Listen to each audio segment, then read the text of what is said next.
বাংলাদেশ সেনাবাহিনী নিয়ে ভারতীয় গণমাধ্যম আনন্দবাজারের অনলাইন প্রতিবেদনে প্রতিবাদ জানিয়েছে প্রতিরক্ষা মন্ত্রণালয়ের আন্তঃবাহিনী জনসংযোগ পরিদপ্তর আইএসপিআর।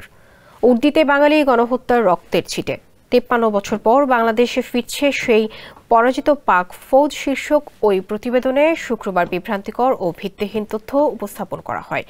শনিবার আইএসপিআর এর সহকারী পরিচালক রাশিদুল আলম খান স্বাক্ষরিত প্রতিবাদ লিপিতে এই তথ্য জানানো হয়েছে। এতে বলা হয়, বাংলাদেশ সেনাবাহিনী পেশাদারিত্ব, নিরপেক্ষতা ও আন্তর্জাতিক সহযোগিতার নীতিতে অটল। নিয়মিত কার্যক্রমের অংশ হিসেবে বাংলাদেশ সেনাবাহিনী বিভিন্ন দেশের সশস্ত্র বাহিনীর সঙ্গে বন্ধুত্বপূর্ণ সম্পর্ক বজায় রাখে এবং পারস্পরিক বোঝাপড়া ও দক্ষতা বৃদ্ধির জন্য শিক্ষার্থী বিনিময় ও প্রশিক্ষণ সহ বিবিধ সহযোগিতামূলক কর্মসূচি পরিচালনা করে। বাংলাদেশের একমাত্র multinational tiles brand RAK ceramics. Pakistan সেনাবাহিনীর কোনো প্রশিক্ষক দল বা প্রতিনিধি দলের বাংলাদেশের কোনো সেনানিবাসে প্রশিক্ষণের জন্য আসার কোনো পরিকল্পনা নেই। এই দাবি ভিত্তিহীন এবং বাস্তবতার সঙ্গে সামঞ্জস্যপূর্ণ নয়।